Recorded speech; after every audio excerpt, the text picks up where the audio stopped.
6. Kemampuan retensi memori. Mengapa kenangan yang traumatis seperti pahatan di batu karang?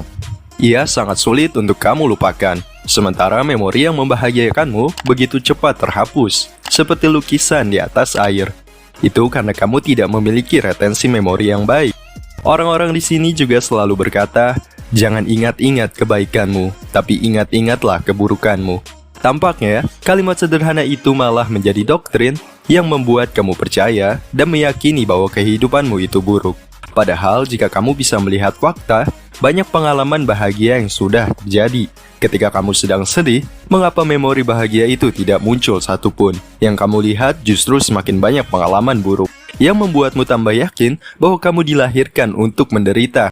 Ternyata pengalaman pahit disimpan pada memori jangka panjang, pengalaman yang menyenangkan disimpan pada memori jangka pendek, dan untuk pengalaman yang tidak berkesan akan segera dilupakan. Tidak ada yang memberitahumu bahwa untuk mengingat saja, kamu membutuhkan skill yang harus kamu latih dengan penuh kesadaran. 7. Menulis esai. Menulis adalah skill dasar yang sudah harus kamu kuasai setelah lulus dari bangku sekolah dasar. Menulis esai sebenarnya sama saja dengan kegiatan mengarang bebas jika kamu pernah diminta untuk menceritakan pengalaman liburanmu.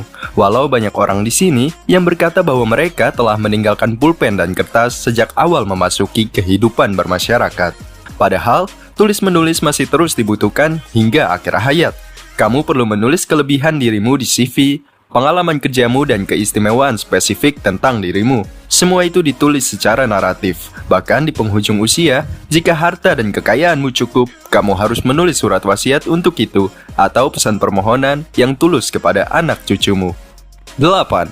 Menguasai bahasa Inggris. Saya rasa bukan hanya saya yang memintamu untuk mempelajari bahasa internasional ini. Sejak saya sekolah, pada tingkatan manapun, selalu ada guru yang meminta para murid supaya bisa memahami bahasa asing, terutama bahasa Inggris. Mengingat bahwa sekarang adalah era pasar bebas dan industri global, di mana tenaga kerja asing bebas tinggal di suatu negara. Banyak juga turis mancanegara yang berkunjung ke destinasi lokal. Jika bisa menguasai bahasa mereka, itu adalah peluang bisnis yang baru. Dan bagaimana bahasa Inggris penting untuk dipelajari? Selain bahasa isyarat, bahasa Inggris menjadi bahasa kedua yang paling menghubungkan manusia dari ras manapun. 9. Keingintahuan. Rasa penasaran dan rasa ingin tahu itu berbeda. Kamu bisa saja membunuh rasa penasaranmu jika berhenti peduli padanya. Tapi rasa keingintahuanmu akan mencari jalannya sendiri untuk memahami sesuatu. Kamu tidak bisa tidur jika belum mengetahui cara kerja sesuatu atau pola dari suatu hal. Pikiranmu akan menemukan 1000 jalan ditambah pengalaman hidup yang coba mencocokkan antara pertanyaanmu dengan jawaban yang tiba-tiba muncul seperti momen eureka. Ingatkah kamu bahwa Newton menemukan hukum gravitasi karena melihat buah apel yang jatuh dari pohonnya? Itu karena Newton sangat ingin tahu mengapa buah tersebut bisa jatuh.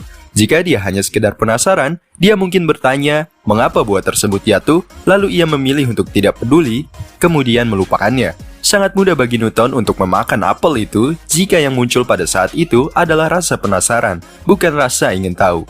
Maka milikilah rasa ingin tahu akan suatu hal, maka pikiranmu akan mencari jalan untuk menemukan jawabannya. 10. Disiplin. Apa perbedaan antara konsisten dan disiplin? Konsisten adalah saat kamu memutuskan untuk meningkatkan keterampilanmu. Kamu bersedia melakukannya selama bertahun-tahun, tapi kamu tidak bersedia melakukannya saat kamu merasa lelah dan bosan.